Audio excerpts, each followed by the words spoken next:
Buongiorno a tutti e benvenuti. Un particolare benvenuto lo voglio rivolgere agli amici di Go Wine. Oggi vi voglio parlare di Valpolicella.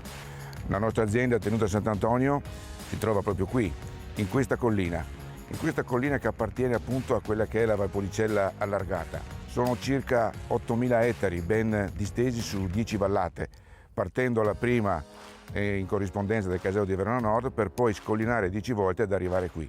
Qui siamo tra la vallata di Lasi e la vallata della Valtraminia. Anch'essa, nonostante il fatto di avere la zona classica nel cuore della valle, la parte più alta appartiene ancora alla Valpolicella. E come Valpolicella, come ben notate, avevo messo a dimora le varietà che servono appunto per la produzione della Valpolicella.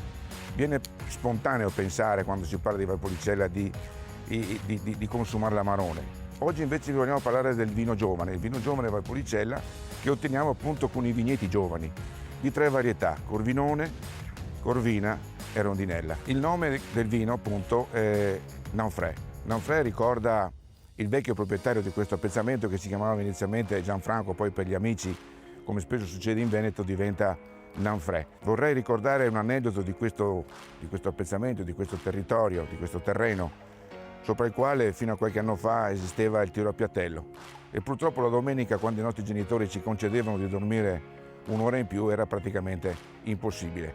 Oggi non c'è più, oggi abbiamo voluto mettere a dimora questi vigneti che iniziano già dalle prime annate a produrre appunto questo vino che vi invitiamo quanto prima di venircelo ad assaggiare. Che cosa stiamo facendo in tenuta Sant'Antonio in questo fine di aprile? Andiamo praticamente a scacchiare, andiamo a togliere tutte le gemme doppie per far sì che la pianta si trovi meno carico d'uva e la linfa vada a lavorare nei polloni che noi abbiamo scelto. Nel frattempo osservate quanti grappoli la pianta quest'anno sta mettendo a disposizione.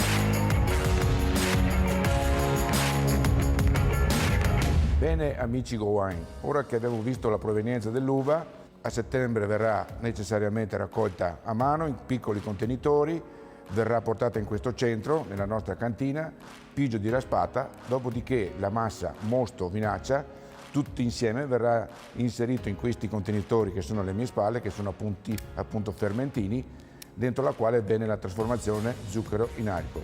Essendo un vino rosso, ovviamente la fermentazione sarà in rosso. Bene, dopo aver tanto camminato tra i vigneti e dopo avervi fatto vedere che questo vino viene fermentato e affinato esclusivamente in acciaio, è arrivato veramente il momento di poter toccare con mano quello che c'è all'interno della bottiglia. E quindi provvediamo all'apertura e la cosa interessante, la cosa abbastanza rara che si nota è la chiusura. La chiusura tappo vetro. Un tappo che sostituisce il sughero, un tappo che sostituisce qualunque altro tipo di chiusura e che ha la garanzia che il vino sicuramente non può essere contaminato appunto dal tricloroanisolo. Andiamo a versarlo.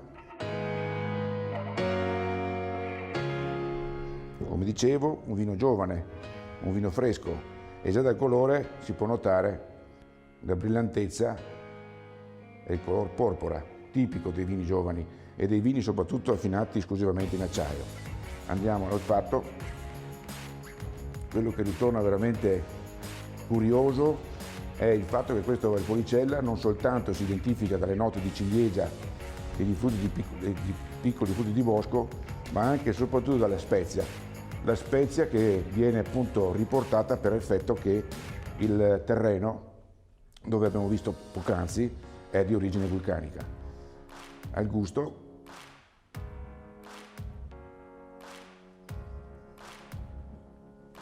fresco, intrigante, morbido e sapido nello stesso tempo, una grande piacevolezza, un vino rosso che io vi suggerisco di abbinare non soltanto ai classici piatti, diciamo così, di carne, ma lo vedo ben abbinato anche ai piatti di pesce, a temperature fresche.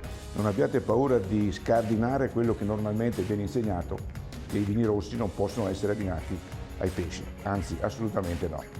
E con questo voglio concludere il nostro incontro nella speranza di vedervi quanto prima e poter scambiare 4 chiacchiere tra di noi davanti a un buon bicchiere di vino. Salute, cin cin!